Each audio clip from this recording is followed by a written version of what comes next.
أعوذ بالله من الشيطان الرجيم. بسم الله الرحمن الرحيم. ولا تؤتوا السفهاء أموالكم التي جعل الله لكم قياما وارزقوهم فيها واكسوهم وقولوا لهم قولا معروفا وابتلوا اليتامى حتى إذا بلغوا النكاح فإن آنستم منهم رشدا فادفعوا إليهم أموالهم ولا تأكلوها إسرافا وبدارا أن يكبروا ومن كان غنيا فليستعفف ومن كان فقيرا فليأكل بالمعروف فإذا دفعتم إليهم أموالهم فأشهدوا عليهم وكفى بالله حسيبا. للرجال نصيب مما ترك الوالدان والأقربون وللنساء نصيب مما ترك الوالدان والأقربون مما قل منه أو كثر نصيبا مفروضا. وإذا حضر القسمة أولي القربى واليتامى والمساكين فارزقوهم منه وقولوا لهم قولا معروفا. وليخشى الذين لو تركوا من خلفهم ذرية ضعافا خافوا عليهم فليتقوا الله وليقولوا قولا سديدا. إن الذين يأكلون أموال اليتامى ظلما إنما يأكلون في بطونهم نارا وسيصلون سعيرا. يوصيكم الله في أولادكم للذكر مثل حظ الأنثيين فإن كن نساء فوق اثنتين فلهن ثلثا ما ترك وإن كانت واحدة فلها النصف ولأبويه لكل واحد منهما السدس مما ترك إن كان له ولد فإن لم يكن له ولد وورثه أبواه فلأمه الثلث فإن كان له إخوة فلأمه السدس من بعد وصية يوصي بها أو دين. آباؤكم وأبناؤكم لا تدرون أيهم أقرب لكم نفعا فريضة من الله إن الله كان عليما حكيما. ولكم نصف ما ترك أزواجكم إن لم يكن لهن ولد فإن كان لهن ولد فلكم الربع مما تركن من بعد وصية يوصين بها أو دين. ولهن الربع مما تركتم إن لم يكن لكم ولد فإن كان لكم ولد فلهن الثمن مما تركتم من بعد وصية توصون بها أو دين. وإن كان رجل يورث كلالة أو امرأة وله أخ أو أخت فلكل واحد منهما السدس فإن كانوا أكثر من ذلك فهم شركاء في الثلث من بعد وصية يوصى بها أو دين غير مضار وصية من الله والله عليم حليم.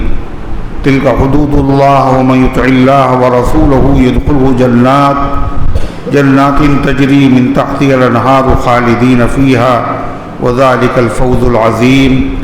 ومن يعص الله ورسوله ويتعدى حدوده يدخله نارا خالدا فيها وله عذاب مہین. صدق اللہ العظیم. محترم حضرات، سامعین کرام، حاضرین مسجد، عزیزوں اور بزرگوں، یہ قرآن مقدس کے چوتھے پارے کی سورہ نساء کی پاکیزہ، نورانی، مبارک، باعظمت، مطہر آیتیں ہیں. دعا کیجئے اللہ تعالیٰ ان مقدس آیات کی روشنی میں صحیح اور سچی بات عرض کرنے کی توفیق نصیب فرمائے اور ہم سب کو عمل کرنے کی توفیق عطا فرمائے. اس صورت مبارکہ میں اللہ تعالیٰ نے عام انسانوں کے حقوق، رشتہ داروں کے حقوق، بیوی کے حقوق، ماں باپ کے حقوق، یتیموں کے حقوق کا تفصیل سے تذکرہ فرمایا. اور اس سے پہلے آیت میں یہ بتایا گیا تھا کہ وَآتُوا الْيَتَامَى أَمْوَالَهُمْ، یتیموں کو ان کے مال دے دیا کرو. لیکن مدت نہیں بتائی گئی تھی یتیموں کو مال کب دیا جائے۔ قرآن کی اس آیت میں بتایا گیا یتیموں کو ان کے مال کب حوالے کیے جائے۔ یتیم اسی کو کہتے ہیں جس کے والد کا انتقال ہو گیا ہو اور وہ ابھی نابالغ ہو۔ اگر بالغ ہے تو وہ یتیم نہیں کہلاتا۔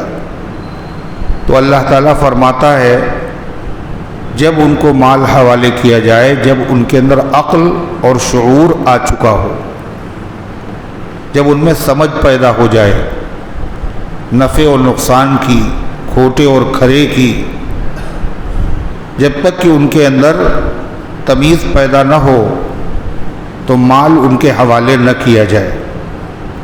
فرمایا وَلَا تُؤْتُوا السُّفَهَاءَ أَمْوَالَكُمُ الَّتِي جَعَلَ اللَّهُ قِيَامًا، اور تم نہ دیا کرو کم عقل لوگوں کو اپنے مال، جب تک ان میں عقل و شعور نہ ہو تو مال حوالے نہ کیا کرو، چاہے وہ یتیم بچے ہوں اور چاہے اپنے بچے ہوں۔ اس سے پہلے یہ بھی کہا گیا تھا وَآتُوا النِّسَاءَ صَدُقَاتِهِنَّ نِحْلًا، عورتوں کو ان کے مہر دے دیا کرو۔ تو یہ دینے کا حکم جب ہے جب بچوں میں شعور پیدا ہو جائے، سمجھ پیدا ہو جائے۔ جب تک شعور اور سمجھ پیدا نہ ہو اگر ان کے مال حوالے کر دیا جائے گا تو مال وہ اڑا دیں گے اور وہ الٹے سیدھے مقامات پہ خرچ کریں گے اور اس کے بعد وہ محتاج ہو جائیں گے۔ اس لیے کہ مال جو ہے اللہ کی نعمت ہے اور مال زندگی گزارنے کا ذریعہ ہے۔ مال پر بہت ساری عبادتیں موقوف ہیں، جیسے زکوٰۃ ہے، اگر مال نہیں ہوگا تو زکوٰۃ کیسے ادا کریں؟ صدقہ فطر ہے، قربانی ہے، حج بیت اللہ ہے۔ تو اس لیے مال جو ہے وہ زندگی گزارنے کا سامان ہے، اللہ کی نعمت ہے، اس مال کو کی حفاظت کرنا چاہیے، مال کو بے موقع خرچ نہیں کرنا چاہیے۔ بلا ضرورت مال خرچ کرنا اس کو اسراف کہا گیا، فضول خرچی، اور اللہ نے فضول خرچی کرنے سے اپنے بندوں کو منع کیا، کہا ان المبذرین کانوا اخوان الشیاطین، فضول خرچی کرنے والے شیطان کے بھائی ہیں۔ کلوا واشربوا ولا تسرفوا، کھاؤ اور پیو، کھانے کی اجازت ہے، پینے کی اجازت ہے، لیکن اسراف نہ کرو، حد سے آگے نہ بڑھو۔ جتنی ضرورت ہے وہاں مال خرچ کرو، جہاں شریعت کا حکم ہے وہاں خرچ کرو، جہاں کسی کے حقوق ہیں مال سے وابستہ وہ ادا کرو، لیکن بیجا بلا ضرورت خرچ کرنا یہ مال کو ضائع کرنا ہے۔ گناہ میں مال خرچ کرنا یہ مال کو ضائع بھی کرنا ہے اور اپنے آپ کو تباہی اور بربادی کے دہانے پر لے جا کے کھڑا کر دینا ہے۔ اس لیے کہ قیامت کے دن ہر آدمی سے 5 سوال ہوں گے، اور جب تک ان سوالوں کے جواب نہیں دے گا آدمی اس وقت تک میدان محشر سے اس کے قدم ہٹیں گے نہیں۔ وہ 5 سوال کیا ہیں؟ حضور انور صلی اللہ علیہ وسلم نے پہلے ہی اپنے امتیوں کو بتا دیے۔ یہ نبی کریم علیہ السلام کا احسان ہے تاکہ اندھیرے میں نہ رہیں، ان سوالوں کی تیاری کریں ہم۔ امتحان ہوگا، اللہ کی عدالت ہوگی، قیامت کا میدان ہوگا، وہاں امتحان ہوگا۔ اس امتحان میں 5 چیزیں پوچھی جائیں گی۔ ان 5 چیزوں میں سے سب سے پہلی چیز کیا ہے؟ عن عمرہ فیما افناہ، اس کی زندگی کے بارے میں سوال کیا جائے گا۔ ہم نے تمہیں زندگی دی تھی، اس زندگی کو تم نے ختم گاہے میں کیا، اللہ کی نافرمانی میں یا اللہ کی عبادت میں، اللہ کی رضا والے کاموں میں، غریبوں کی مدد کرنے میں، کائے میں خرچ کیا؟ دوسرا سوال ہوگا وعن شبابہ فیما ابلاہ، اس کی جوانی کے بارے میں. ہم نے تمہیں جوانی دی تھی، جوانی کو تم نے کہاں کھپا دیا اپنی؟ حالانکہ جوانی بھی عمر کا ایک حصہ ہے. آدمی کی عمر کے 3 حصے، بچپن، جوانی اور بڑھاپا. لیکن جوانی کے بارے میں الگ سے سوال کیوں ہوگا؟ اس لیے کہ جوانی عمر کا نہایت ہی قیمتی حصہ ہے. جیسے پورا رمضان قیمتی، لیکن رمضان کا آخر عشرہ بہت قیمتی. ایسے ہی انسان کی پوری زندگی قیمتی ہے، لیکن اس قیمتی زندگی کا سب سے قیمتی حصہ کون سا ہے؟ جوانی. ذہن بھی تازہ ہے، ہاتھ پیروں میں بھی طاقت ہے، اللہ کی عبادت کرنے میں یہ طاقت لگا سکتا ہے، گناہ میں، ظلم و جور میں بھی یہ طاقت لگا سکتا ہے.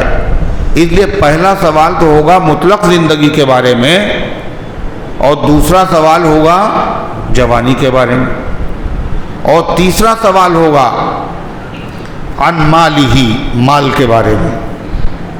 مال کے بارے میں 2 سوال.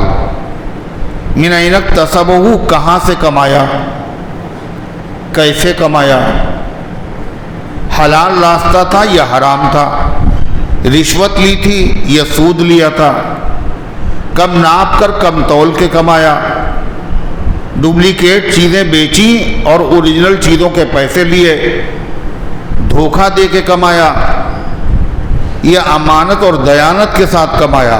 یہ بتاؤ تم نے کمایا کیسے. پھر اس کے بعد دوسرا سوال ہوگا وَأَيْنَ أَنفَقْتَهُ، کمانے کے بعد جب مال تمہارے پاس آیا تو تم نے اسے خرچ کہاں کیا. وہ جگہ جہاں خرچ کرنے کی اجازت تھی یا وہ جگہ جہاں خرچ کرنا منع تھا، کہاں خرچ کیا؟ عبادت میں خرچ کیا، اللہ کی رضا والے کاموں میں خرچ کیا، یا اللہ کو ناراض والے کاموں میں خرچ کیا؟ ڈھول تاشے بجائے تم نے، ناچ میں، شرابوں میں، اسی طریقے سے بے موقع تم نے اس کو اڑا دیا، کہاں خرچ کیا؟ پھر 4 سوال ہو گئے. 5واں سوال ہوگا عن علمہ، جو تمہیں معلومات ہو چکی تھی تم نے اس پر کتنا عمل کیا، اس کے مطابق عمل کیا یا اس کے خلاف عمل کیا. ہم میں سے ہر آدمی سوچ لے کیا ان 5 سوالوں کا جواب دینے کے لیے ہم لوگ تیار ہیں؟ بولو بھائی، کیا کہہ رہے ہیں؟ ہے تیاری؟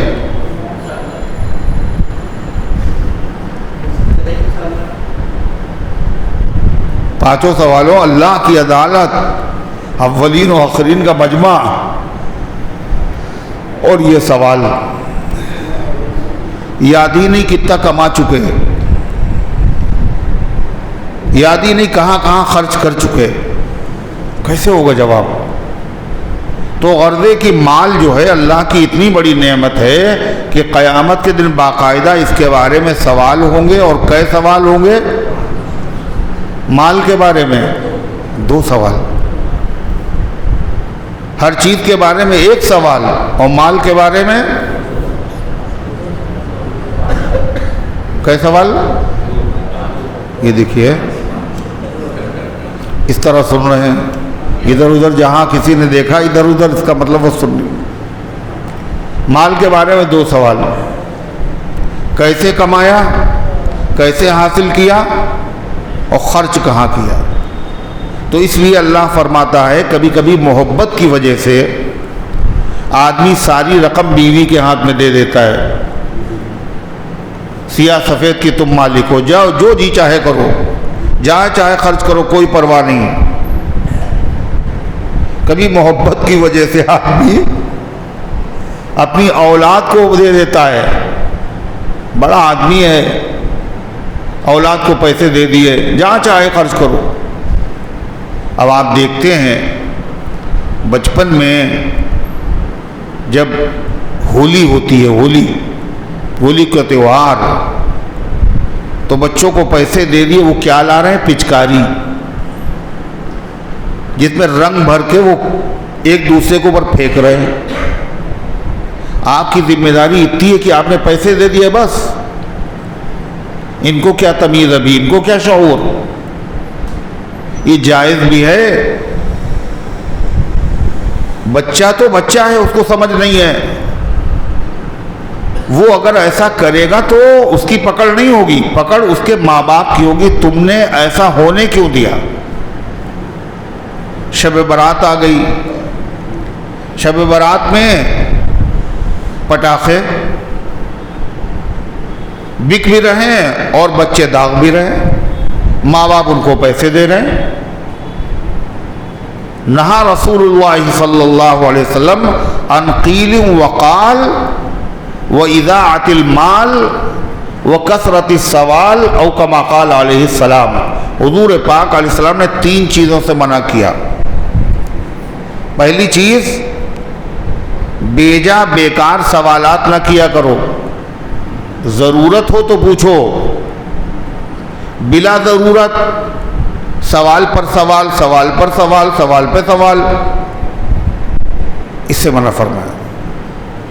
دوسرے، قیل اور قال سے منع کیا، جب شریعت کا حکم سامنے آ جائے تو من میخ نہ کرو اس میں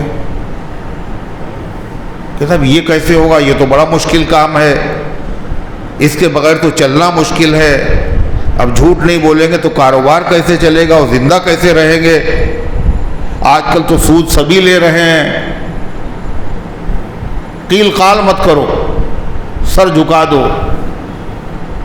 تیسری چیز، وان اضاعت المال، مال اللہ کی نعمت ہے، اس کو ضائع نہ کرو۔ دین پر چلنے کے لیے، دنیا کی زندگی گزارنے کے لیے مال کی بڑی اہمیت ہے، اور اتنی اہمیت ہے جیسے کشتی کو چلانے کے لیے کائے کی ضرورت ہے؟ پانی کی ضرورت ہے، پانی کے بغیر کشتی نہیں چلتی، سوکھے میں نہیں چلتی، اس کے لیے پانی ضروری ہے۔ ایسے زندگی گزارنے کے لیے، ضروریات پوری کرنے کے لیے، اپنے متعلقین کے حقوق ادا کرنے کے لیے مال کی ضرورت ہے، بغیر مال کے کچھ نہیں ہوتا۔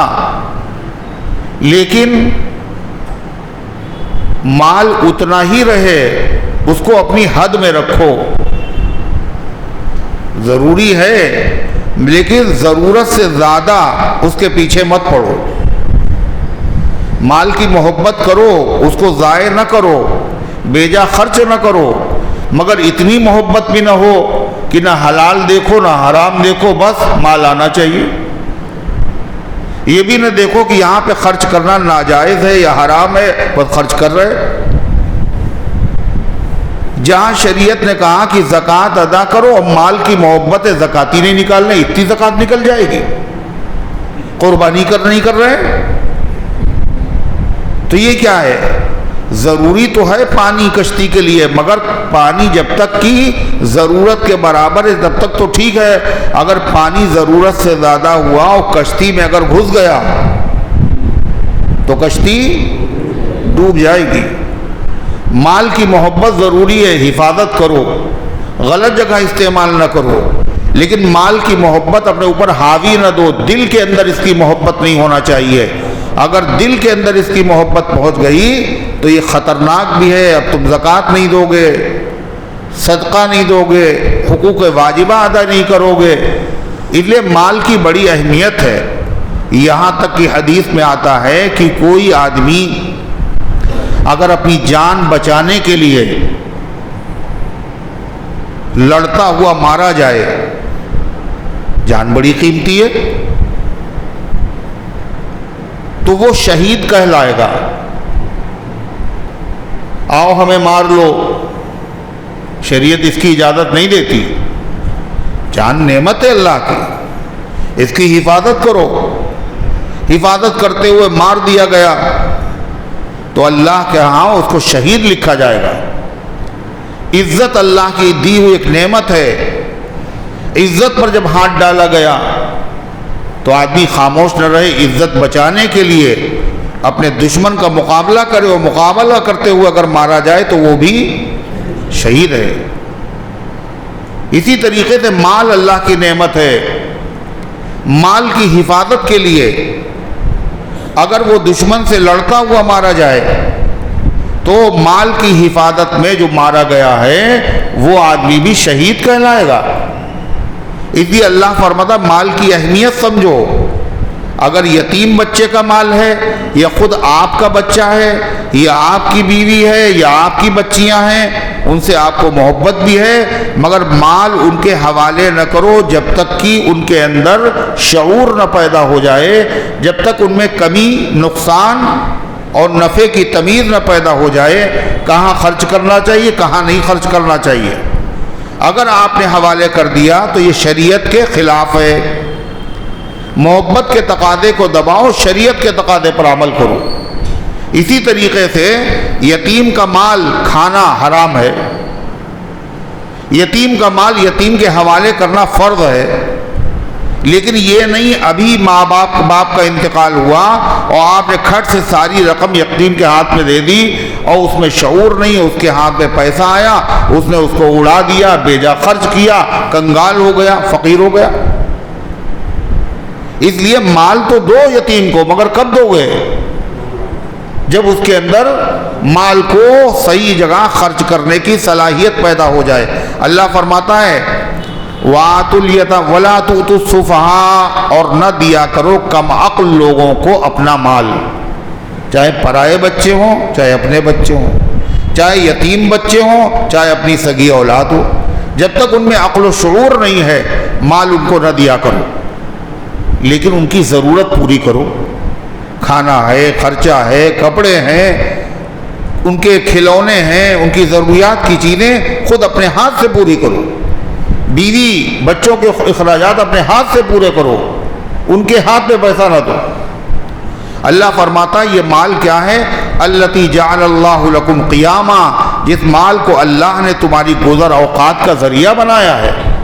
اس کے بغیر گزر اوقات مشکل ہے، عزت والی زندگی نصیب نہیں ہوگی. مال ہے تو لوگ عزت کر رہے ہیں. اگر آدمی کے پاس مال نہیں ہے اور کوئی مشکل پیش آتی ہے تو ایسے موقع پر آدمی کیا کر دیتا ہے؟ مال حاصل کرنے کے لیے اپنے دین کو داؤں پہ لگا دیتا ہے. مال حاصل کرنے کے لیے دین کو بیچ دیتا ہے. یہ عدالت میں جھوٹی گواہی جو لوگ دے رہے ہیں چند ٹکوں کے لیے کیا ہے؟ مال حاصل کرنے کے لیے دین بیچ رہے ہیں. مظاہرے ہو رہے ہیں، دھرنے ہو رہے ہیں. دھرنا صحیح نہیں ہے، مقصد صحیح نہیں ہے، اس کا مظاہرے کرنے کا مقصد صحیح نہیں ہے، مگر چند ٹکے مل جائیں گے لہذا چلے گئے. تو اس لیے مال کا ہونا ضروری تاکہ اس کی نوبت نہ آئے. بزرگوں نے کہا قاد الفقر ان یکون کفرا، غریبی کبھی کبھی آدمی کو کفر تک پہنچا دیتی ہے، بے دین بنا دیتی ہے. اس لیے مال اللہ کی قیمتی نعمت ہے، لہذا اس مال کو کم عقل لوگوں کے حوالے نہ دیا. وارزقوہم، ان کو کھلاؤ. وارزقوہم فیہا، اس مال سے ان کو کھلاؤ. وکسوہم، اور ان کو کپڑے بھی پہناؤ. وقولوا لہم قولا معروفا، اور ان سے کہہ دیا کرو بھلی بات. کیا؟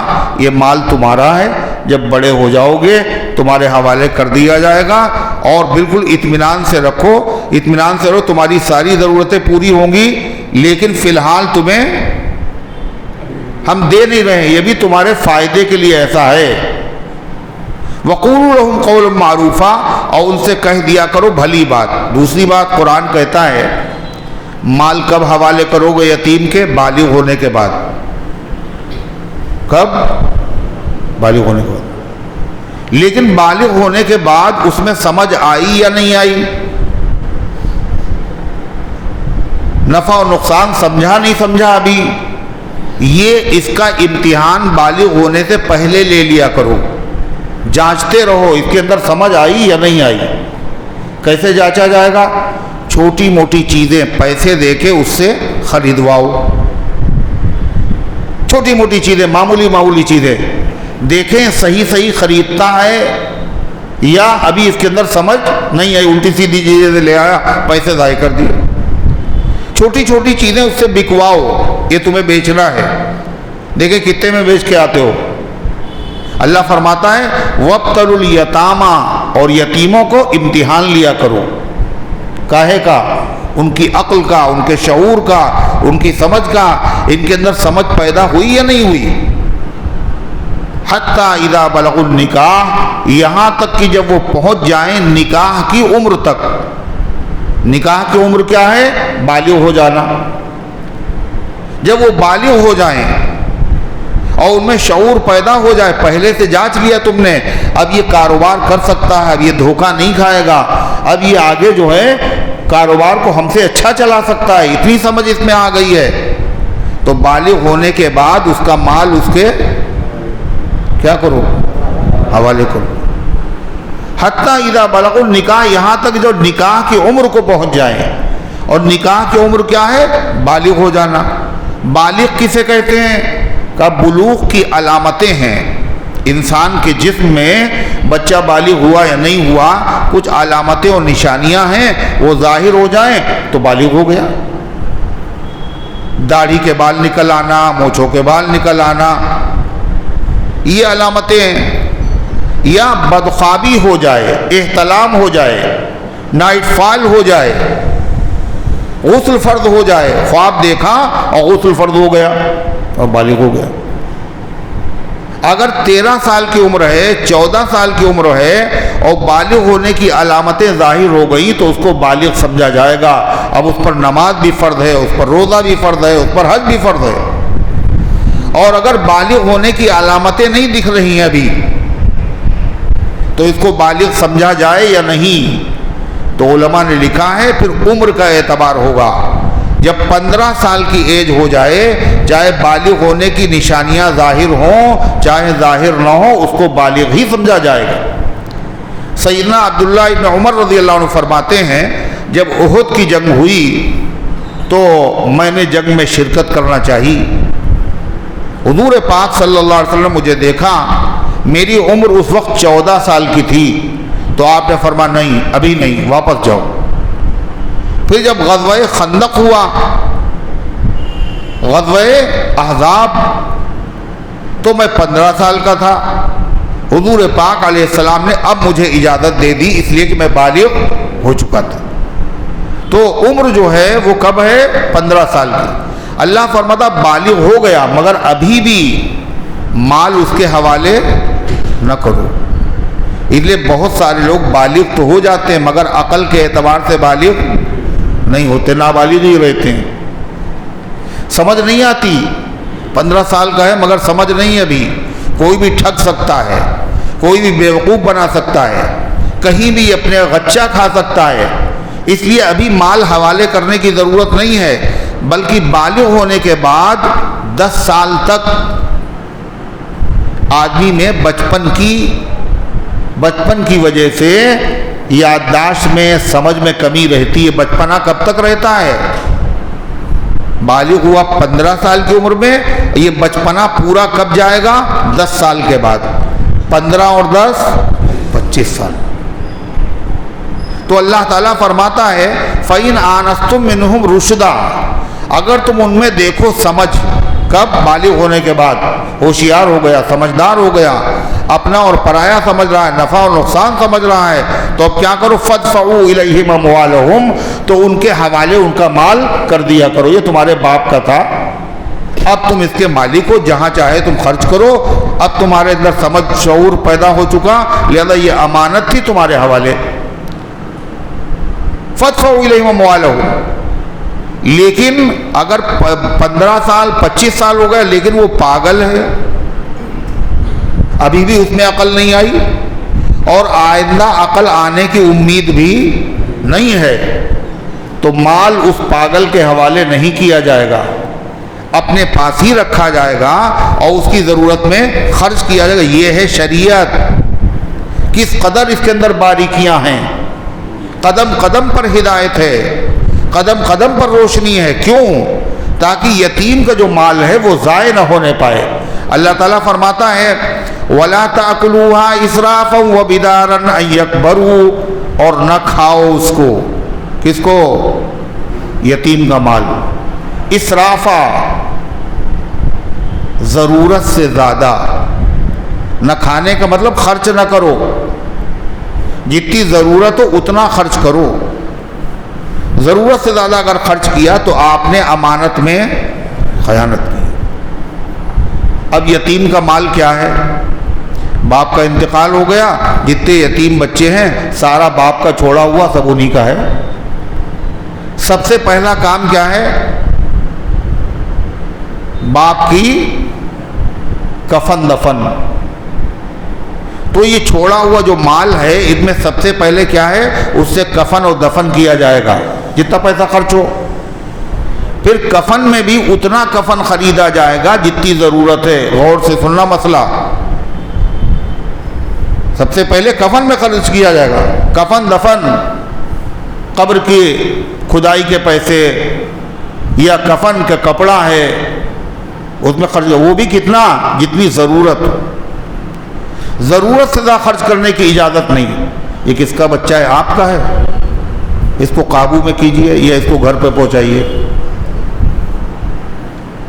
تو ضرورت، اب کفن خریدا جا رہا ہے، کفن میں ایک چادر ہوتی ہے جو اوپر سے ڈالی جاتی ہے، دیکھی سفید چادر ہوتی ہے۔ کفن تو کس کا نام ہے؟ مردوں کے لیے 3 کپڑے اور عورتوں کے لیے 5 کپڑے۔ مردوں کے لیے 3 کپڑے کون کون سے ہیں؟ ایک تو لفافہ ہے جس میں لپیٹا جاتا ہے، اور ایک ازار یعنی تہمد ہے، مگر نام اس کا تہمد ہے، مگر وہ تہمد کی برابر نہیں ہوتا بلکہ سر سے لے کر کے پیر تک وہ بھی ہوتا ہے۔ اور ایک ہوتی ہے کفنی قمیص، گلا بنا کر کے، یہ بھی کہاں تک ہوتی ہے؟ پیروں تک۔ یہ 3 کپڑے کفن کے ہیں۔ اتنی ضرورت ہے، اس مال میں سے اتنے ہی خریدے جائیں۔ اب اس کے بعد کفن کو موڑ دیا، اوپر سے ایک چادر لمبی سی سفید ڈال دی گئی۔ یہ چادر اپنے پیسے سے اگر کفن خریدیں تو خرید سکتے ہیں، مگر یتیم کے مرنے والے کے چھوڑے ہوئے مال میں سے خریدنا جائز نہیں ہے۔ وہ کیا کرتے ہیں؟ کفن کی چادر وہیں چھوڑ دیتے ہیں، گورکن کو دے دیتے ہیں۔ ارے دیتے نہیں دیتے لوگ، دیکھا ہے؟ نہیں دیکھا، ایسا لگتا ہے دیکھا ہی نہیں ہے۔ ایک چادر الگ سے ہوتی ہے اور بعد میں وہ گورکن کو دے دی۔ یہ کیا ہے؟ ضرورت سے زیادہ ہے۔ کفن تو 3 کپڑوں کا نام تھا، یہ 4تھا کپڑا آپ نے خریدا کیوں؟ تو ضرورت سے زیادہ ہے۔ اسی طریقے سے نماز پڑھانے کے لیے ایک جانماز بھی کفن کے ساتھ بنائی جاتی ہے، حالانکہ نہ وہاں رکوع ہونا ہے نہ سجدہ ہونا ہے۔ اس جانماز کی بھی ضرورت نہیں ہے۔ مرنے والے کے چھوڑے ہوئے مال سے جس میں یتیموں کا حق وابستہ ہے، اس جانماز کو بھی خریدنے کی اجازت نہیں ہے۔ یہ ضرورت سے زیادہ خرچہ کر رہے ہیں آپ یتیم کا۔ نہیں سمجھ میں آ رہی بات؟ اپنی جیب سے اگر آپ دے رہے ہیں تو جانماز خرید لیجئے، پوری صف خرید لیجئے، کیا ہوتا ہے اس سے؟ لیکن یتیم کا مال، ایک بزرگ آئے عیادت کرنے کے لیے ایک صاحب کی، بیمار پرسی کرنے کے لیے، اور اتفاق سے اسی وقت ان کا ہو گیا انتقال، اور جل رہا تھا چراغ۔ جیسے ان کا انتقال ہوا ان بزرگ نے وہ چراغ بجھا دیا اور پھر اپنا چراغ جلایا، تیل منگا کر کے اپنا چراغ جلایا۔ لوگوں نے پوچھا کیوں؟ کہا کہ مرنے کے بعد اس میں بھی یتیموں کا حق وابستہ ہے، اس تیل میں بھی، لہذا اس کا بھی جلانا صحیح نہیں۔ ہم لوگ کہاں احتیاط کر رہے ہیں؟ یہ سب اللہ کا حکم ہے، اس حکم پر اگر عمل کیا جائے تو وہ کتنی کامیابی ہوگی۔ جو حکم دیا شریعت نے وہ پتہ بھی نہیں ہے اور عمل بھی نہیں۔ بہت سارے مسلمان یہ چادر کیوں خریدتے ہیں کفن کے ساتھ؟ اس لیے کہ ان کو مسئلہ معلوم ہے نا، بولو، مسئلہ معلوم نہیں۔ یہ ساتھ میں جانماز کیوں خریدی آ رہی؟ مسئلہ معلوم نہیں۔ یہ مسئلہ معلوم کیسے ہوگا؟ کیسے معلوم ہوگا؟ نہ فضائل اعمال سے معلوم ہوگا، نہ حیات الصحابہ سے معلوم ہوگا۔ ان سب سے فائدہ ہے، یہ سب قرآن و حدیث کی باتیں ہیں، سب دین و ایمان کی باتیں ہیں، مگر یہ زندگی کے ضروری مسائل اگر آپ کو معلوم ہوں گے تو ایک صرف اور صرف ایک کتاب ہے، واحد کتاب ہے، وہ اللہ کی کتاب ہے، جس میں بندوں کو جن جن چیزوں کی ضرورت ہے ہر مسئلہ اللہ نے قرآن میں بیان کیا۔ تو اللہ کیا کہہ رہا ہے؟ وَلَا تَأْكُلُوهَا إِسْرَافًا، اور مت کھاؤ اس کو ضرورت سے زیادہ، مت یوز کرو، مت تصرف کرو، مت استعمال کرو ضرورت سے زیادہ۔ ایک بات، وَبِدَارًا، اور جلدی بھی نہ خرچ کرو۔ جلدی کا مطلب ایک تو ضرورت سے زیادہ خرچ نہ کرو، دوسرے ضرورت سے پہلے خرچ نہ کرو۔ ضرورت کب پیش آئے گی؟ آپ نے ابھی سے خرید لیا، خریداری کر لی پہلے سے، کس خیال سے؟ ان یکبروا، فرمایا اور نہ کھاؤ اس کو ضرورت سے زیادہ اور جلدی کہ بڑے ہو جائیں گے، اس خیال سے جلدی جلدی یتیم کا مال خرچ کر دو، بڑے ہو جائیں گے ہم سے مانگیں گے لہذا خرچ کر دو، یہ امانت میں خیانت ہے۔ پھر فرمایا جو آدمی یتیم کا ولی ہے، جو یتیم کا مال کی حفاظت کرنے والا نگراں ہے، وہ دو طرح کے ہوں گے، یا تو وہ آدمی مالدار ہوگا یا وہ آدمی غریب ہوگا۔ اگر وہ مالدار ہے تو یتیم کے مال کی حفاظت کرے، محنت کرے، مشقت کرے، لیکن اس کے مال میں سے ایک ڈھیلا بھی استعمال نہیں کر سکتا۔ اور اگر وہ غریب ہے، کھانے کمانے کے لائق ہے ہی نہیں، اس کے پاس اتنا ہے ہی نہیں، وہ یتیم کا ولی ہے، یتیم کے مال کی حفاظت کر رہا ہے، کاروبار میں لگا رہا ہے، تو پھر یتیم کے مال میں سے اتنا لے سکتا ہے جس میں اس کا کھانا چل جائے۔ یہی مسئلہ کاہے کا ہے؟ جو وقف جائیدادیں ہیں، ان کے جو متولی ہیں، جو مسجدیں ہیں، جو مدرسے ہیں، ان کے جو منتظم ہیں، یہ حضرات پورا ٹائم اسی میں خرچ کر رہے ہیں، کمانے کے لیے ان کو ٹائم نہیں مل رہا ہے الگ سے۔ ایسی صورت میں اگر ان کے پاس گزر اوقات کا سامان ہے تو اس میں سے نہ لیں، اور اگر نہیں ہے تو اتنا لے سکتے ہیں جس میں ان کا خرچ چل جائے۔ اللہ تعالیٰ فرماتا ہے فَمَنْ كَانَ غَنِيًّا فَلْيَسْتَعْفِفْ، جو آدمی مالدار ہو اس کو بچنا چاہیے تھوڑا سا بھی یتیم کے مال میں سے لینے سے، ذرا سا بھی نہیں آنے پائے۔ وَمَنْ كَانَ فَقِيرًا فَلْيَأْكُلْ بِالْمَعْرُوفِ، اور جو فقیر ہو، غریب ہو، محتاج ہو تو وہ کھائے اس میں سے دستور کے مطابق، جس میں اس کی ضرورت پوری ہو جائے، بس ضرورت سے زیادہ نہیں۔ فَإِذَا دَفَعْتُمْ إِلَيْهِمْ أَمْوَالَهُمْ فَأَشْهِدُوا عَلَيْهِمْ، اور جب تم یتیموں کو سمجھ آنے کے بعد ان کا مال حوالے کرو تو شریعت کیا کہتی ہے؟ پہلے سے رشتہ داروں کے سامنے ایک لسٹ بنا لو کہ فلاں آدمی مر گیا، اس نے یہ چھوڑا اور یہ چھوڑا اور یہ چھوڑا اور یہ چھوڑا، ایک کاغذ کے اوپر سب کے سامنے لکھ لو،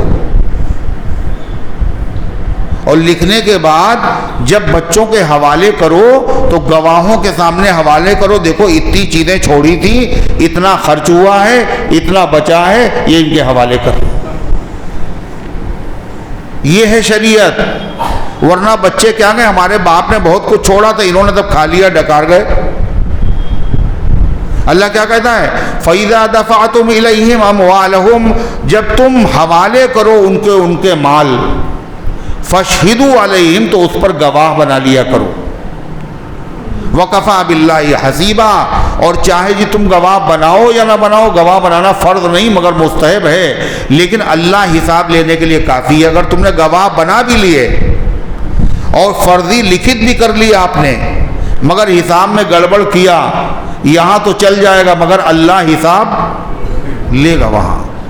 اور اگر تم نے کوئی گواہ نہیں بنایا اور کوئی لکھت نہیں ہے مگر آپ نے پھونک پھونک کے قدم رکھا، تو بھی اللہ تمہارا حساب لینے کے لیے کافی ہے۔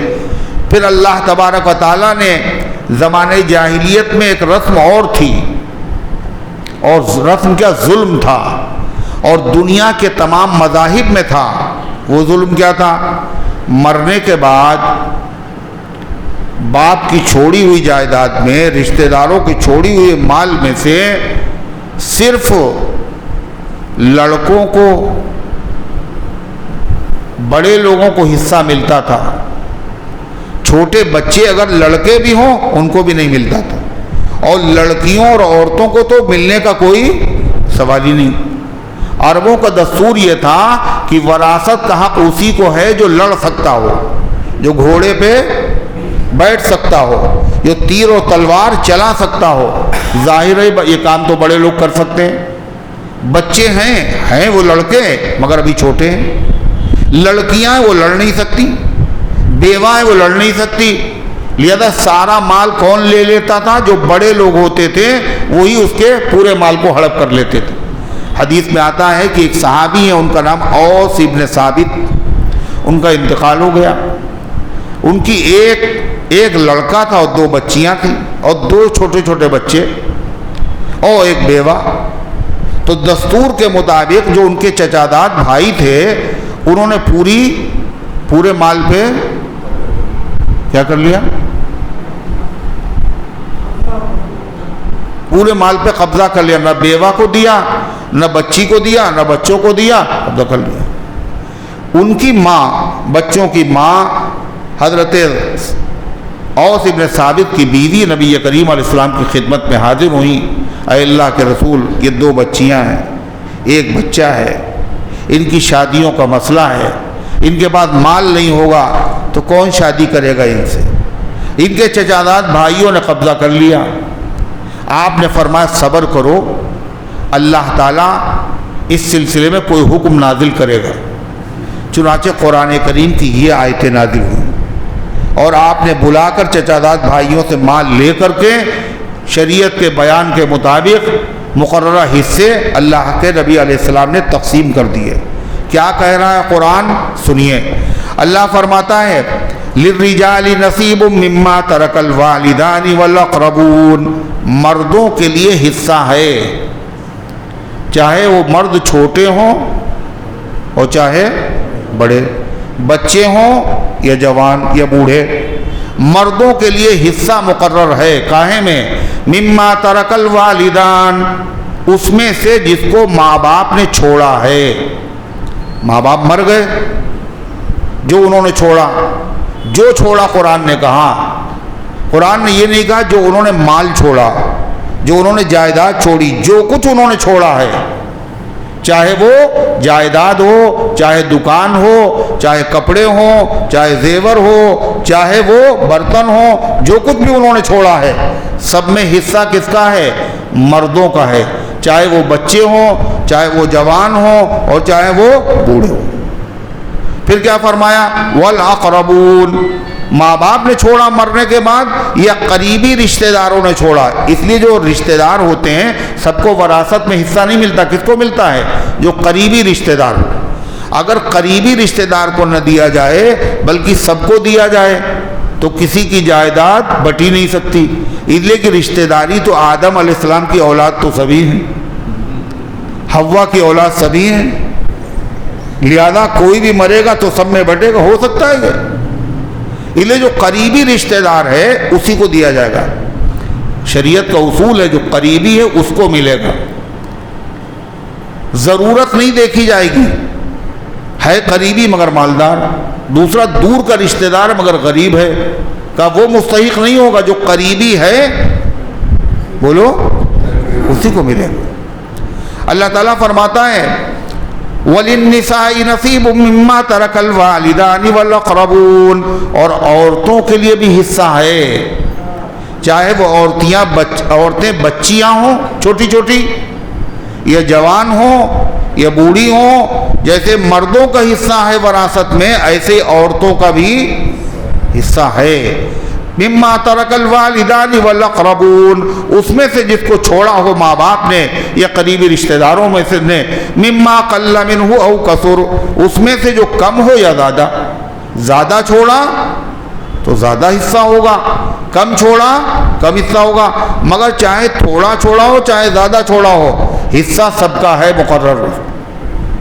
اب کیا ہوتا ہے، بہنوں کا لوگ حصہ بولو دیتے ہی نہیں، قرآن کہہ رہا ان کا حصہ ہے پکا، اور بہنیں بھی کیا سوچتی ہیں، ملے گا ویسے بھی نہیں، اگر مانگیں گے تو منہ بنائیں گے، تعلقات خراب ہو جائیں گے، باپ کی دہلیز پہ آتے جاتے ہیں، باپ کا تو ختم ہو گیا باپ، اب اس کے بعد بھائی ہیں انہی کے وہاں آتے جاتے ہیں، اب اگر ہم نے ان سے جائیداد مانگ لی تو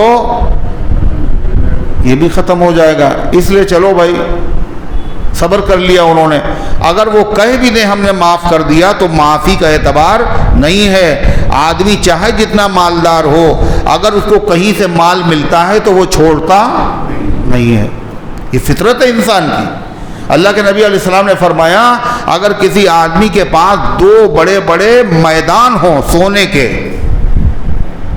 پھر بھی پیٹ اس کا نہیں بھرے گا، وہ چاہے گا تیسرا اور اتنا ہی بڑا مل جائے، منہ سے بس کر نہیں سکتے یہ خدا کے بندے، گر حریصوں کو خدا ساری خدائی دے دے، اس معاملے میں بہت گڑبڑی ہے، نماز بھی چل رہی ہے، تہجد بھی، اشراق بھی، اوابین بھی، عمرے پہ عمرے ہو رہے ہیں، حج پہ حج ہو رہے ہیں، مگر سگی بہن کا حصہ دبائے بیٹھے، ارے یہاں نہیں دیا تو وہاں دینا پڑے گا،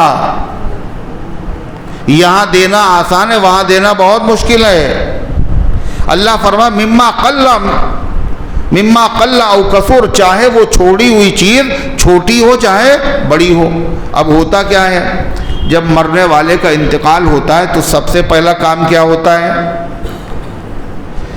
تجہیز و تکفین ہو گئی، اس کے بعد مرنے والے کے جو کپڑے اپڑے ہیں وہ دے دیے جاتے ہیں، غریبوں کو دے دیتے، پرانے برتن ہیں وہ اگر مٹی کے ہیں، اول تو مٹی کے برتن اب چلتے نہیں ہیں، اگر وہ بھی برتن کون سے ہیں سلور کے ہیں وہ بھی نہیں لیتے ہیں، غریب کو دے دو، اور اگر سونے کا کوئی زیور ہے، اگر چاندی کی کوئی انگوٹھی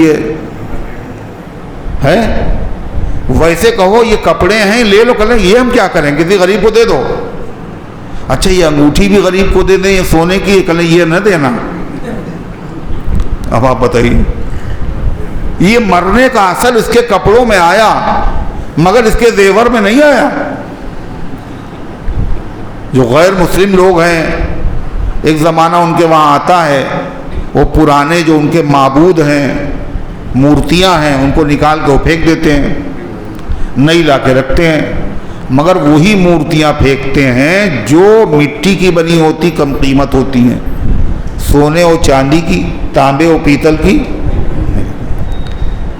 اس کے علاوہ دوسرے لوگوں کو دیکھو جو ہمارے پڑوسی ہیں جو تعزیے بناتے ہیں، تعزیے کاہے کے ہوتے ہیں، کاغذ کے بھی ہوتے ہیں، اور تعزیے کاہے کے ہوتے ہیں، بانس کا تعزیہ اور موم کا تعزیہ اور جو ہے مسور کی دال کا تعزیہ اور خدا جانے کتنے تعزیے، تو اس میں لوہے کا تعزیہ اور پیتل کا تعزیہ اور چاندی اور سونے کا تعزیہ، یہ ہر سال جو اس کو توڑ پھوڑ کے کربلا میں دفنا دیتے ہیں، تو یہ کون سے والے دفناتے ہیں، کاغذ والے، اور وہ جو پیتل کے اور چاندی کے ہیں ان میں کوئی گڑبڑی نہیں، وہ نہیں دفنائے جائیں گے۔ یہ کون سی عقل کے مطابق ہے، قرآن کے بھی خلاف ہے اور عقل کے بھی خلاف ہے۔ یاد رکھیے مرنے والے کا جتنا سامان ہے چاہے چھوٹا ہو چاہے بڑا، کپڑے ہوں یا برتن ہو یا زیور ہو، کوئی بھی چیز صدقہ کرنا جائز نہیں ہے، صدقہ نہیں کر سکتے آپ اسے، کسی غریب کو نہیں دے سکتے آپ، اس میں یتیموں کا حق ہے۔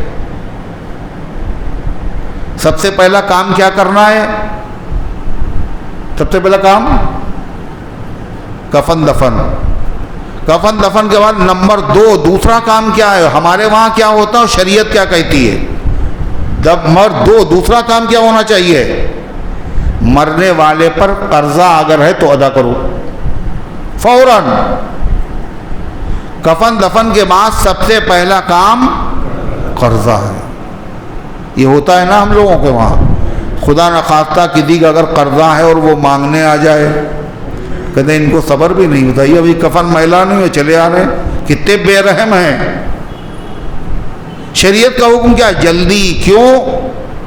اگر قرضہ, اگر شہید بھی ہو جائے آدمی, پھر زندہ ہو, پھر شہید ہو, پھر زندہ ہو, پھر شہید ہو, جنت میں جا نہیں سکتا جب تک کہ اس کا قرضہ نہ ادا کر دیا جائے. اس لیے سب سے پہلا کام کفن دفن کے بعد بولو قرضے کی ادائیگی. پھر قرضے دو طرح کے ہیں, ایک قرضہ ہے اللہ کا, ایک قرضہ ہے بندوں کا. پہلے بندوں کا قرض ادا کرو, پھر اللہ کا قرض ادا کرو. بندوں کا قرضہ جو مال وغیرہ لیا تھا ان سے. اللہ کا قرضہ جو نمازیں باقی ہیں, جو روزے باقی ہیں, ان روزوں کا فدیہ ادا کرو, ان روزوں کا فدیہ ادا کرو. تو فرمایا سب سے پہلی چیز کفن دفن, اور اس کے بعد قرضہ. اور یہاں کیا ہو رہا؟ تیسرے دن کیا ہو رہا ہے؟ اسی کے چھوڑے ہوئے مال میں سے دیگیں چڑھی ہوئی ہیں,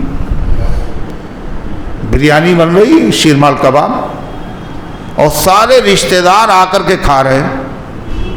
یہ یتیم کا مال ہے, اس میں سے تھوڑا سا بھی کھانا اور زیادہ کھانا یہ دونوں حرام.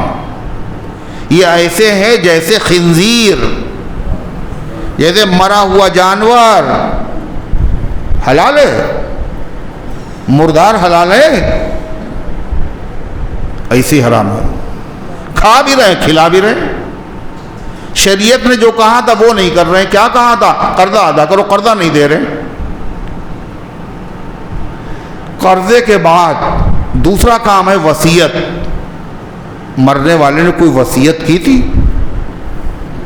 اگر وصیت کی تھی کہ میرے مال سے حج کرا دینا, میرے اوپر حج فرض تھا, میں حج نہیں کر پایا, حج بدل کرا دینا, تو اس وصیت پر عمل کیا جائے گا. اگر تہائی مال میں اگر حج ہو سکتا ہے تو وصیت پوری کی جائے گی. پورے مال میں وصیت جاری نہیں ہوتی, تہائی مال میں ہوتی خالی. تہائی مال میں اگر حج ہوا تو وارثین پر لازم ہے حج کرائیں.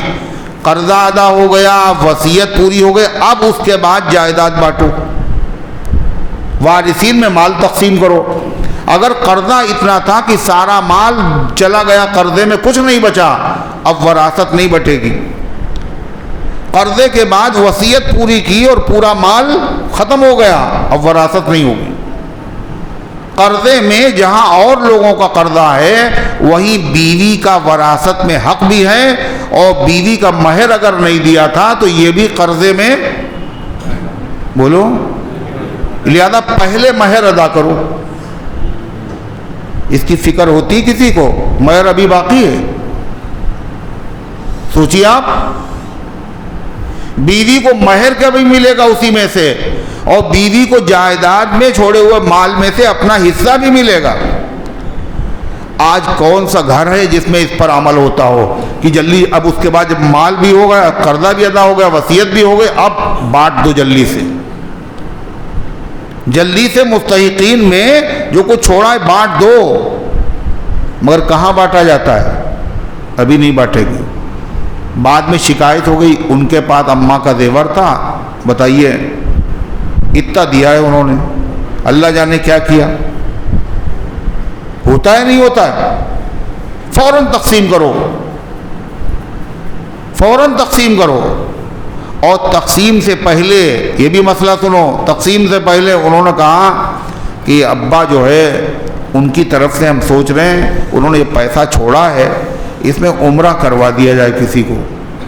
تقسیم سے پہلے تو عمرہ کروانا جائز نہیں. پہلے بانٹو, پہلے بانٹ دو. اور اگر ان میں کوئی یتیم بچہ ہے, جب بھی عمرہ کروانا جائز نہیں, صدقہ کرنا بھی جائز نہیں ہے, اس لیے کہ یتیم بچہ اگر اجازت بھی دے دے اس کی اجازت کا اعتبار نہیں. ہو سکتا ہے جب بانٹ دیا آپ نے سب کو, اب اس کے بعد کوئی جتنا حصے میں اس کے آئے اس سے چاہے عمرہ کروائے چاہے صدقہ کرے, اس کی مرضی. لیکن بانٹنے سے پہلے سب لوگوں کو اوپر پریشر ڈالنا، ہم سوچ رہے ہیں کہ یہ سب صدقہ کر دیا جائے، ابا کی طرف سے مدرسے میں دے دیا، مدرسے میں دے دیا، مسجد میں دے دیا جائے، یہ جائز نہیں۔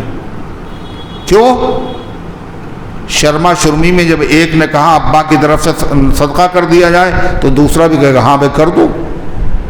ہو سکتا ہے وہ دل سے نہ چاہتا ہو، جب تقسیم ہو جائے اب جس کا جی چاہے کرے، جس کا جی چاہے نہ کرے۔ یہ شریعت ہے۔ اللہ اکبر۔ اللہ تعالیٰ فرماتا ہے وَلِلنِّسَاءِ نَصِيبٌ مِّمَّا تَرَكَ الْوَالِدَانِ وَالْأَقْرَبُونَ، اور عورتوں کے لیے حصہ ہے اس میں سے جس کو ماں باپ نے چھوڑا اور قریبی رشتہ داروں نے چھوڑا، مما قل منہ او کثر، چاہے وہ تھوڑا ہو یا زیادہ ہو، نصیبا مفروضا، اور حصے بھی اللہ کی طرف سے مقرر ہیں۔ یہ نہیں ان کو زیادہ دے دیں، انہوں نے خدمت زیادہ کی ہے ان کو کم دیا، کچھ نہیں، نصیبا مفروضا، حصے اللہ کی طرف سے مقرر ہیں۔ بیوی کو اتنا، شوہر کو اتنا، اولاد ہے تو اتنا، آگے اس کی تفصیل آ رہی ہے۔ وَإِذَا حَضَرَ الْقِسْمَةَ أُولُو الْقُرْبَى، اور جب حاضر ہوں تقسیم کے وقت قریبی رشتہ دار اور یتیم اور غریب۔ اب میت کا مال بانٹا جا رہا، اتفاق سے کچھ ایسے رشتہ دار بھی آ گئے جن کا اس مال میں کوئی حق نہیں ہے، جیسے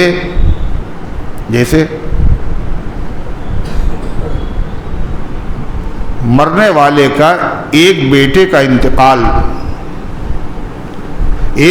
انتقال زندگی میں ہو گیا، اس کے چھوٹے چھوٹے بچے ہیں، اب باپ کی جائیداد میں ان کا حصہ نہیں ہے، پوتے کا حق بولو نہیں ہے۔ بیٹے موجود ہیں، ابھی اس کے بیٹے قریبی ہیں، پوتا دور کا رشتہ دار ہے، قریب کے ہوتے ہوئے دور والے کو نہیں ملے گا، چچا ہیں۔ اب وہ جو بچہ جس کا انتقال ہو گیا ہے اس کے چھوٹے چھوٹے بچے ہیں، انتقال بھی ہوا، یتیم بھی ہے، اس کا شرعاً تو حق نہیں ہے، لیکن وہ پوتا بھی آ گیا تقسیم کے وقت، تو شریعت کیا کہہ رہی ہے؟ تمہارا دل کیا کہہ رہا ہے؟ تمہارا دل کیا کہہ رہا ہے؟ تم چچا ہو، چچا ہونے کی حیثیت سے تمہیں مال ملا ہے، پھوپھی ہونے کی وجہ سے تمہیں مال ملا ہے، بغیر محنت کے ملا، بغیر مشقت کے ملا، لہذا اس نعمت کا شکریہ یہ ہے جو وہ اگرچہ مستحق نہیں ہے مگر اس کی دلداری کے لیے کچھ اس میں سے اس کو بھی دے دو۔ مگر جو اس کو دیا جائے گا وہ کون دے گا؟ بالغ لوگ دیں گے، نابالغ لوگ نہیں دیں گے۔ نابالغ اگر دے بھی دے تو اس کا اعتبار نہیں سمجھ میں آ رہی بات۔ اور یہاں کیا ہوتا ہے، لوگ خوش ہوتے ہیں، اچھا ہوا میرا بھائی مر گیا، اگر وہ ہوتا تو اس کا بھی حصہ لگتا، میرا حصہ کم ہو جاتا، اور پوتے کو نہیں مل رہا ہے یہ بھی اچھا ہوا، اگر پوتے کو ملتا تو ہمارا حصہ بھتیجوں کم ہو جاتا۔ اللہ کرو تمہارا امتحان ہے، اگر تم مر جاتے تو کیا چاہتے تم؟ میرے بیٹے کو لوگ نہ دیں؟ اللہ فرماتا وَإِذَا حَضَرَ الْقِسْمَةَ أُولُو الْقُرْبَى، جب حاضر ہو جائیں تقسیم کے وقت قریبی رشتہ دار، اور ایسے قریبی رشتہ دار جن کا اس میں مال میں کوئی حصہ نہیں ہے، وَالْيَتَامَى، اور کچھ یتیم لوگ آ جائیں، وَالْمَسَاكِينَ، اور کچھ غریب لوگ آ جائیں ان کا کوئی حق اس میں سے نہیں ہے، فَارْزُقُوهُم مِّنْهُ، تو تھوڑا سا ان کو کھلا دیا کرو اپنے میں حصے میں سے، وَقُولُوا لَهُمْ قَوْلًا مَّعْرُوفًا، اور ان سے کہہ دیا کرو بھلی بات۔ بھلی بات کا مطلب اس میں تمہارا کوئی حصہ نہیں ہے شرعاً، اس لیے وہ کہیں ہمیں تھوڑا دیا باقی لوگ زیادہ لے رہے ہیں، تمہارا حصہ نہیں تھا مگر ہم نے احسان کے طور پر تمہیں دے دیا، تمہارا دل نہ ٹوٹے۔ وَلْيَخْشَ الَّذِينَ لَوْ تَرَكُوا مِنْ خَلْفِهِمْ ذُرِّيَّةً ضِعَافًا خَافُوا عَلَيْهِمْ، اور ڈرنا چاہیے لوگوں کو، کاہے سے؟ لو ترکو من خلفہم، اگر وہ مر جاتے اور اپنے پیچھے چھوڑ جاتے کس کو؟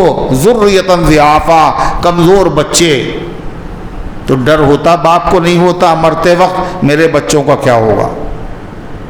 ایسے جو مر گیا اس کے بچوں کا خیال کرو، خافوا علیہم، تو ان پر ڈرتے، فَلْيَتَّقُوا اللَّهَ، اللہ تعالیٰ سے ڈرتے رہو، وَلْيَقُولُوا قَوْلًا سَدِيدًا، اور درست بات کہا کرو۔ اور آخر میں خدا نے کیا کہا؟ ان الذین یأکلون اموال الیتامی ظلما، جو لوگ یتیموں کا مال کھاتے ہیں ظلماً، حق نہیں ہے یتیم کا مال کھا رہے، ناحق۔ کھانے سے مراد کھانا نہیں ہے۔ باپ مر گیا، اس کی گاڑی تھی، چھوٹے چھوٹے بچے چھوڑ گیا، وہ گاڑی چلا تو نہیں سکتے، لیکن چچا لوگ کیا کر رہے ہیں؟ اس گاڑی کو ریت رہے ہیں، استعمال کر رہے ہیں خوب۔ یہ کیا ہے؟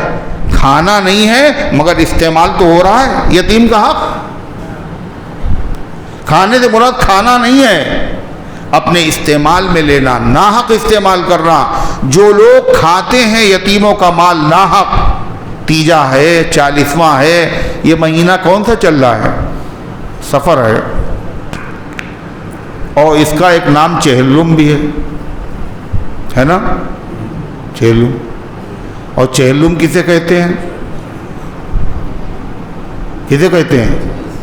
مرنے والے کے تیسرے دن جب اس کو ثواب پہنچانے کے لیے کھانا بناتے لوگ، یہ کیا ہے؟ تیجا۔ اور 40ویں دن چہلم، 40واں ہوتا ہے، اسی کو فارسی میں کہتے ہیں چہل۔ چہل فارسی میں کہتے ہیں 40 کو، چہلم کا مطلب 40واں۔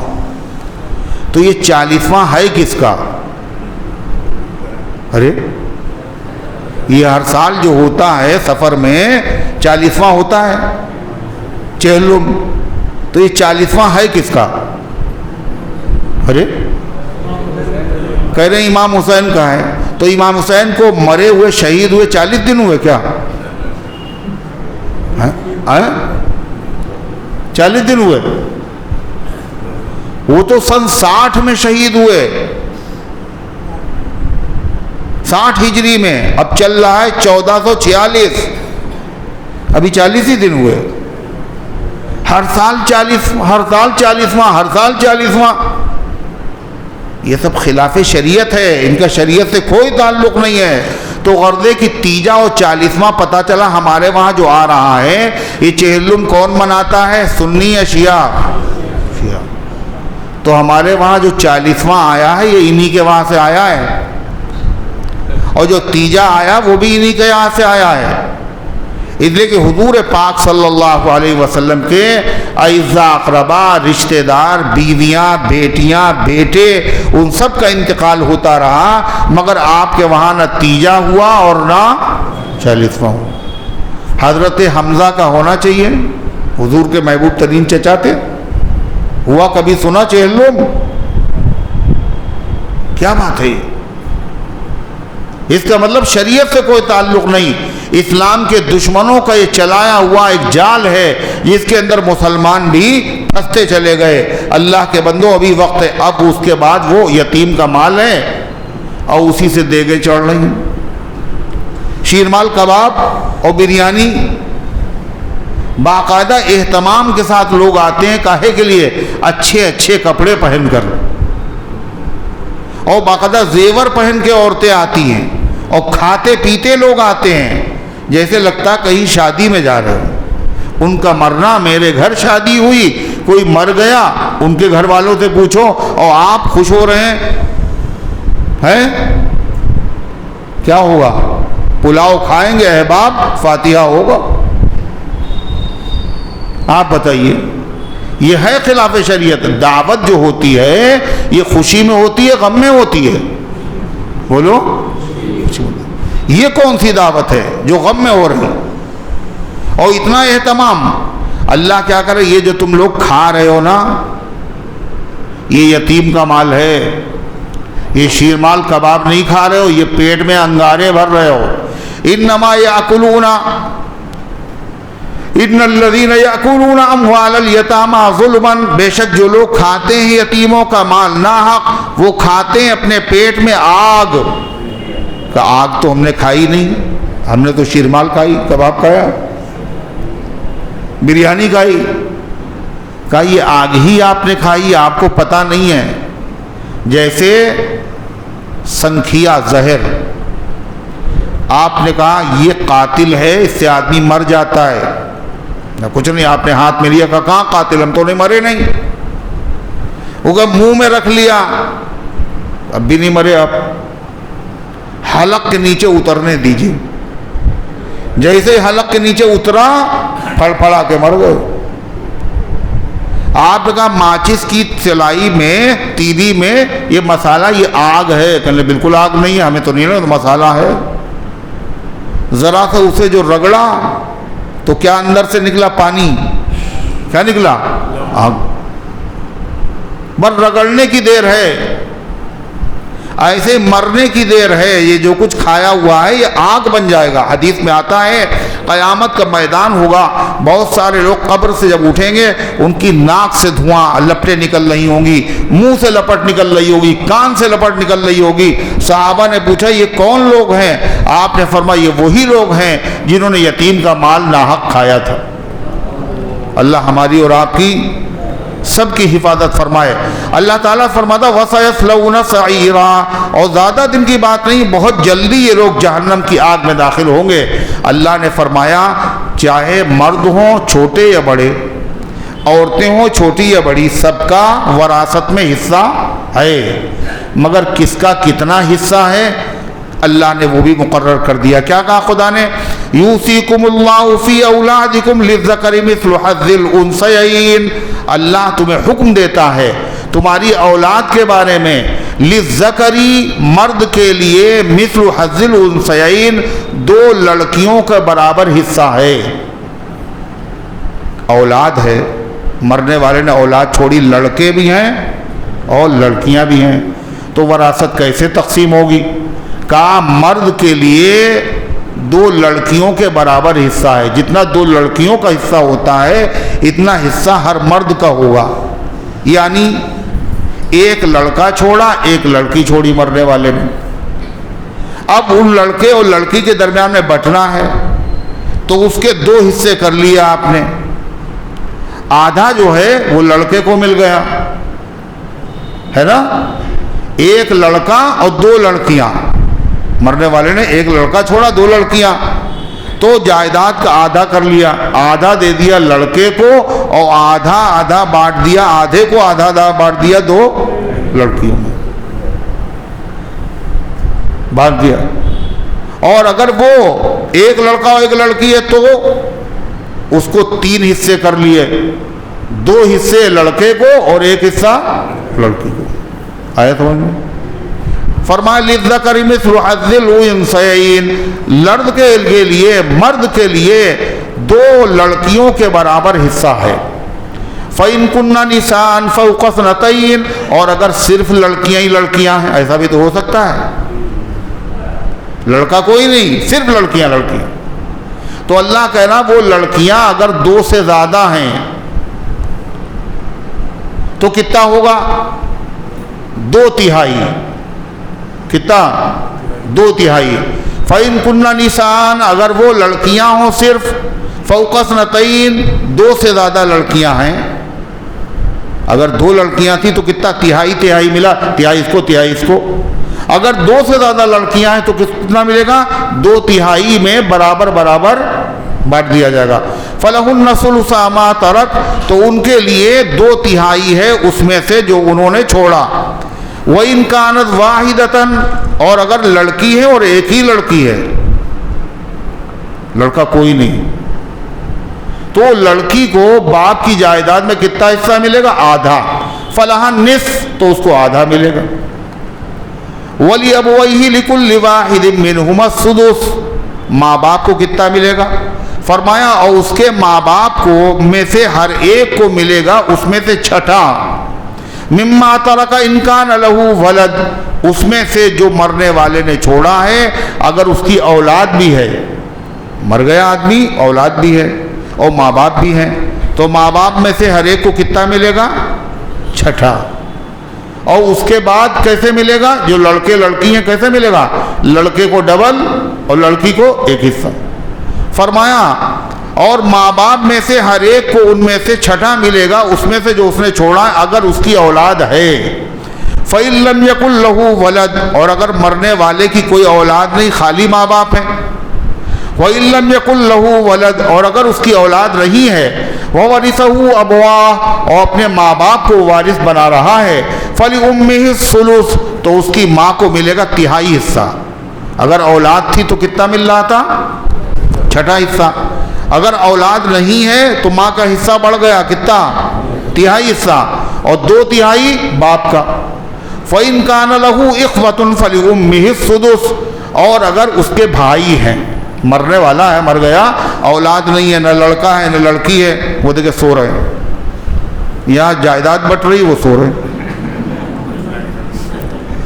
اور اگر اس کے بھائی ہے تو فَلِأُمِّهِ السُّدُسُ، تو ماں کو چھٹا حصہ ملے گا، حالانکہ بھائی بہنوں کو کچھ نہیں ملے گا مگر حصہ ان کا کم ہو جائے گا۔ اور اگر ان کے بھائی ہوں تو ماں کو ملے گا چھٹا حصہ، مِن بَعْدِ وَصِيَّةٍ يُوصِي بِهَا، اس وصیت کے بعد جس کی اس نے وصیت کی ہو، او دَيْنٍ، یا قرضے کے بعد جو اس نے قرضہ لیا ہو۔ پہلے قرضہ ادا کیا جائے گا، پھر وصیت پوری کی جائے گی، پھر جائیداد اور پراپرٹی تقسیم ہوگی۔ اللہ کہتا ہے دیکھو ویسے اگر تمہارے اوپر چھوڑ دیا جاتا تو تم کیا کہتے؟ اس نے زیادہ خدمت کی ہے لہذا اس کو زیادہ دے دے۔ تمہیں نہیں پتا تمہارے لیے کون فائدہ مند ہے اور کون تمہارے لیے نقصان دہ، اللہ کو سب پتا ہے۔ لہذا شریعت کے معاملے میں دخل اندازی نہ کرنا، شریعت کا جو حکم ہے جتنا حصہ اللہ نے مقرر کر دیا ہے اتنا ہی دینا۔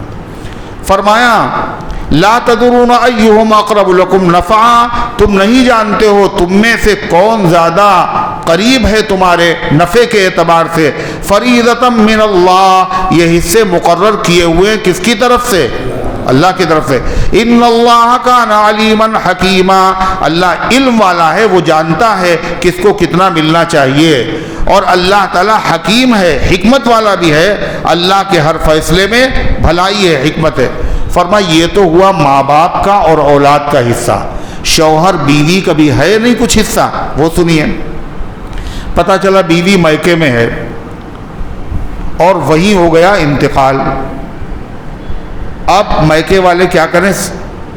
شوہر کو پتہ نہیں چلنا چاہیے، اور جائیداد سے شوہر کو اس کے جو مال چھوڑا ہے وہ پتہ نہیں، مال بھی میکے میں ہے، کتنا چھوڑا کتنا نہیں چھوڑا شوہر کو اطلاع نہ ملے، شوہر کو محروم کر دیا، شوہر کو نہیں بتایا، یہ غلط ہے۔ شوہر کا حصہ مقرر ہے، کیا کہا؟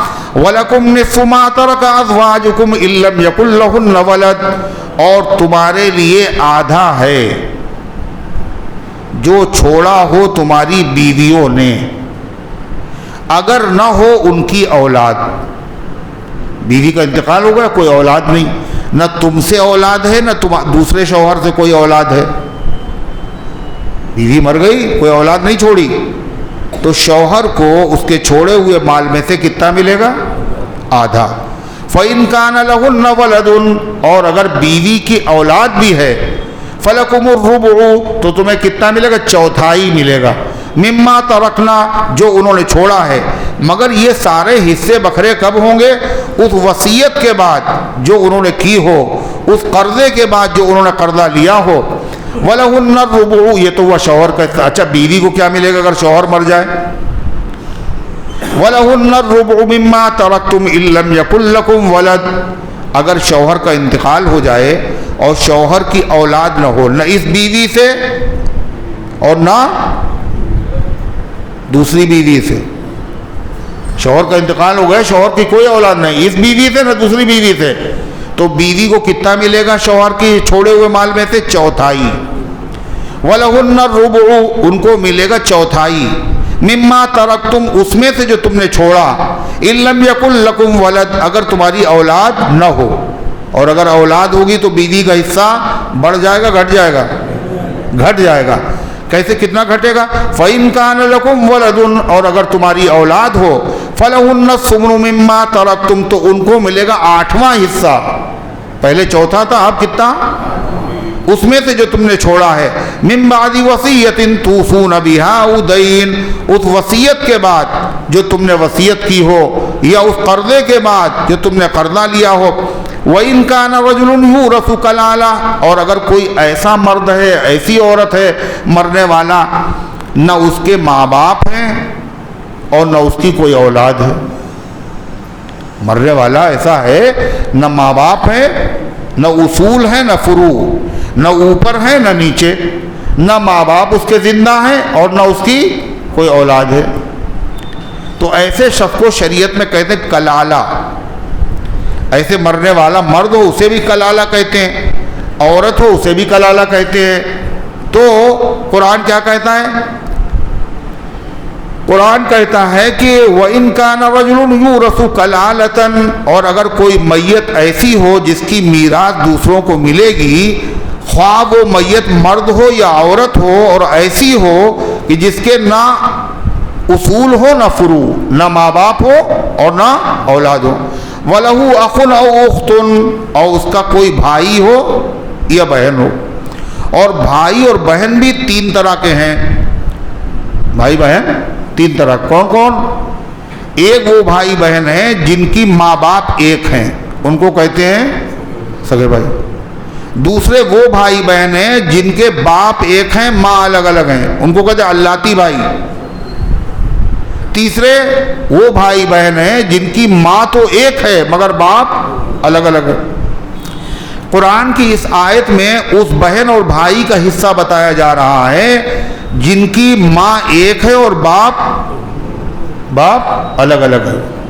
اگر وہ سگے بھائی بہن ہیں ان کا حصہ، یا باپ ایک ہے ان کا حصہ، وہ آگے کی آیت میں بتایا جا رہا ہے. یہاں اس بھائی اور بہن کا ذکر ہے جن کی ماں ایک ہے اور باپ الگ الگ ہے. کیا کہا قرآن نے؟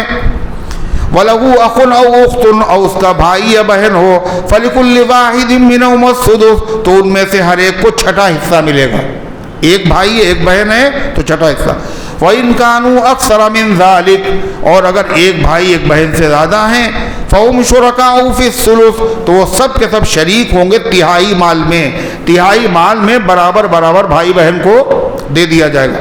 مِن بَعْدِ وَصِيَّةٍ يُوصَىٰ بِهَا أَوْ دَيْنٍ، اس وصیت کے بعد جو اس نے وصیت کی ہو، اس قرضے کے بعد جو اس نے قرضہ لیا ہو، غیر مضار، بشرطے کی وہ وصیت میں نقصان دینے والا نہ ہو. یہ کیا مطلب ہے؟ وصیت میں نقصان پہنچانے کے دو طریقے ہیں. کیا طریقے؟ ایک طریقہ کیا ہے کہ وصیت کرنے کی شریعت نے اجازت تو دی ہے. کس کے لیے؟ اتنا مسجد میں دے دینا، اتنا مدرسے میں دے دینا، اتنا فلاں کو دے دینا، وصیت کی اجازت ہے، لیکن صرف تہائی مال میں. کتنے مال میں؟ جو جائیداد چھوڑی ہے، جو مال چھوڑا ہے، اس کے تہائی حصے میں صرف وصیت کر سکتے. اس نے تہائی حصے سے زیادہ کی وصیت کر دی. اگر زیادہ کی وصیت کی، اس کا مطلب یہ وارثوں کو نقصان پہنچانا چاہتا ہے، نقصان پہنچانا چاہتا ہے. ایک شکل یہ. دوسری شکل، جن لوگ جو وارث ہیں، وارث جن کے شریعت نے حصے مقرر کیے، بیٹے کا اتنا، بیٹی کا اتنا اور ماں باپ کا اتنا، انہی وارثوں میں سے کسی آدمی کے لیے اس نے وصیت کر دی کہ بیٹے کو وراثت میں بھی حصہ ملے، اور وصیت کر دی ان کو اتنا اور دے دیا جائے. نہیں سمجھ میں آئی بات؟ تو جس کو شریعت نے وراثت میں حصہ مقرر کر دیا، اس کے لیے وصیت کرنا جائز نہیں ہے. اس نے وصیت کر دی. یا اس نے نقصان پہنچانے کا ایک طریقہ یہ بھی ہے، اس نے سوچا یہ سب ان کو فری میں مل جائے گا اور ہم چاہتے ہیں ان کو کم ملے، تو اس نے کیا کہہ دیا، میرے اوپر اتنا قرضہ بھی ہے، اور حالانکہ اس کے اوپر قرضہ تھا نہیں، تاکہ وارثوں کا حصہ کم ہو جائے. اللہ فرماتا غیر مضار، وہ نقصان پہنچانے والا نہ ہو. وصیۃ من اللہ، یہ حکم ہے اللہ کی طرف سے. واللہ علیم حلیم، اللہ علم والا بھی ہے اور حلم والا بھی ہے. جو اللہ نے حصے مقرر کیے ہیں، جتنے حصے جس کے مقرر کیے ہیں، اتنے حصے اس کو دینا ضروری ہے. اگر تم نے نہیں دیے اور پھر بھی تمہارا کاروبار چل رہا ہے تو سمجھ لیجیے اللہ کو غصہ دیر میں آتا ہے. ایسا نہیں سزا نہ دے، سزا دے گا. اور جب سزا خدا دیتا ہے تو کیا کہتے ہیں، پتہ نہیں کیا ہو گیا، اچھا بھلا کاروبار چل رہا تھا اور مولانا صاحب ہوتے ہوتے دیکھیے بالکل سب لوٹا پیٹا جا رہا ہے، کوئی آ ہی نہیں رہا، دکان بالکل بیٹھی جا رہی ہے، کہاں سے پیسہ چلا گا کچھ پتہ ہی نہیں چل رہا، یہ پتہ چلے گا بھی نہیں، اس لیے کہ تم نے حق مارے ہیں۔ اللہ تعالیٰ فرماتا ہے تلک حدود اللہ، یہ اللہ کے مقرر کی ہوئی حدیں ہیں، اللہ کے نازل کیے ہوئے حکم ہیں، ان کو ہلکے میں نہ لینا۔ من یطع اللہ ورسولہ یدخلہ جنات تجری من تحتہا الانہار، جو اللہ کا کہنا مانے گا، اللہ کے رسول کا کہنا مانے گا اور اللہ کے حکم کے مطابق، وصیت کے مطابق اور وراثت کو تقسیم کرے گا تو اللہ اس کو جنت میں کیا صلہ دے گا؟ قیامت کے دن داخل کر دے گا اللہ اس کو ایسے باغات میں جن کے نیچے سے نہریں بہ رہی ہوں گی، اور کتنے دن رہے گا وہاں؟ خالدین فیہا وذالک الفوز العظیم، اور یہی بہت بڑی کامیابی ہے۔ ومن یعص اللہ ورسولہ، اور جس نے اللہ کی نافرمانی کی، اللہ کے رسول کی نافرمانی کی، وراثت میں حصہ نہیں دیا، یہ بیوی کا مہر نہیں دیا، یہ بہن کی جائیداد میں جو ماں باپ کا حصہ تھا وہ نہیں دیا، وَيَتَعَدَّ حُدُودَهُ، اور اللہ کی باندھی ہوئی حدوں کو اس نے کراس کر دیا، پھلانگ گیا، يُدْخِلُهُ نَارًا خَالِدًا فِيهَا، تو اللہ اس کو جہنم میں داخل کرے گا، اور جہنم میں کتنے دن رہے گا؟ ہمیشہ رہے گا۔ حالانکہ یہ عجیب بات ہے، اگر کوئی حرام کام ہے، کوئی حرام کام ہے اور وہ آدمی حلال سمجھ کے کرے، غور سے سننا، حلال سمجھ کے کرے، چلتا ہے، سب جائز ہے حرام، کسی حرام کو حلال سمجھ کے اگر کرے گا تو وہ کافر ہو جائے گا، اور جب کافر ہو جائے گا تو وہ جہنم میں رہے گا اور ہمیشہ جہنم میں رہے گا۔ اگر اس نے گناہ کیا مگر حرام سمجھ کے نہیں کیا، حلال سمجھ کے نہیں کیا، حرام سمجھتا رہا، یہ گناہ ہے، غلط ہے، ہمیں نہیں کرنا چاہیے، پھر بھی کرتا رہا، تو جہنم میں تو جائے گا، سزا تو اسے ملے گی، لیکن سزا پانے کے بعد اسے ایک دن جنت میں داخل کیا جائے گا۔ اللہ فرماتا ہے یدخلوا نارا خالدا فیہا، اس کو جہنم میں خدا داخل کرے گا، اور کتنے دن وہ جہنم میں رہے گا؟ خالدا فیہا، ہمیشہ رہے گا۔ وَلَهُ عَذَابٌ مُّهِینٌ، اور اس کے لیے ذلت والا عذاب ہے۔ ذلت والا عذاب کس کو ملے گا؟ ایمان والوں کو نہیں ملے گا، غیر ایمان والے کو ملے گا۔ مطلب جہنم میں ایمان والے بھی جائیں گے اور جہنم میں غیر ایمان والے بھی جائیں گے۔ ایمان والے کون جائیں گے جہنم میں؟ فرما الراشی والمرتشی کلاہما فی النار، رشوت لینے والا اور رشوت دینے والا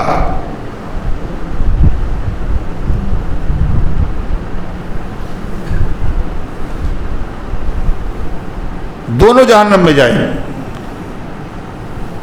اسی طرح کیا فرمایا؟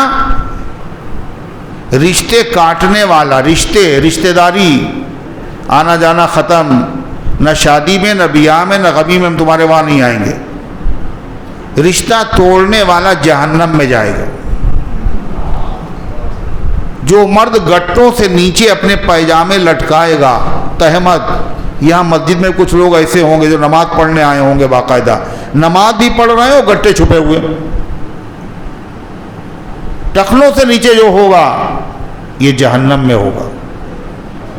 ہو کوئی بھی، مولوی ہو یا حافظ ہو یا قاری ہو، حکم سب کے لیے ایک ہی ہے۔ تو ایسا آدمی جہنم میں جائے گا، حالانکہ مومن ہے، مومن ہے، زنا کر لیا اس نے، چوری کر لی اس نے، کسی حق مار لیا اس نے، مومن ہے، مگر اس نے گناہ کیے، اس کے نتیجے میں جہنم میں جائے گا۔ لیکن جہنم میں جو جائے گا وہ کاہے کے لیے جائے گا؟ بتائیے، کاہے کے لیے جائے گا؟ جہنم میں جو جائے گا وہ جنت میں جانے کے لائق بنانے کے لیے جائے گا۔ گندگی اس کی صاف کرنے کے لیے جہنم میں ڈالا جائے گا۔ نہیں سمجھ میں آئی بات؟ جہنم میں اس کو ذلیل کرنے کے لیے ڈالا نہیں جائے گا. جب اس لیے جنت پاک لوگوں کی جگہ ہے اور وہ آدمی ناپاک ہے. جب تک وہ پاک نہیں ہوگا اس کو جنت میں داخل نہیں کیا جائے گا. اب کتنی دیر بھی لگے اس میں. جہنم میں تھوڑی دیر جانا بھی بہت ہی خطرناک ہے. کتنا خطرناک ہے؟ گرمی جب پڑتی ہے تو اے سی، ایئر کنڈیشن اور جو ہے پنکھے کچھ کام نہیں آتا. پریشان، بچے، بوڑھے، جوان، عورتیں سب پریشان. یہ گرمی ہے کیا؟ یہ جہنم کی ایک سانس ہے. سانس، جہنم باہر سانس پھینکتی ہے، گرمی پڑ جاتی. جب جہنم کی سانس میں اتنی ہیٹ ہے تو کچھ جہنم میں کتنی ہو. تو غرضے کی گنہگار اگر ایمان والا ہے تو جہنم میں جائے گا، ہمیشہ نہیں رہے گا. اور ذلیل کرنے کے لیے نہیں ڈالا جائے گا بلکہ پاک کرنے کے لیے ڈالا جائے گا. اور جو غیر ایمان والے ہیں ان کو جہنم میں پاک کرنے کے لیے نہیں، ذلیل کرنے کے لیے اور سزا کے لیے ڈالا جائے گا. اس لیے جہنم سے کبھی ان کو نکلنا نصیب نہیں ہوگا. اللہ فرماتا ہے وَلَهُ عَذَابٌ مُهِينٌ، اس کے لیے ذلت والا عذاب ہے. اللہ تعالیٰ جہنم اور جہنم والے کاموں سے ہر ایمان والے کی، ہم سب کی اللہ تعالیٰ حفاظت فرمائے.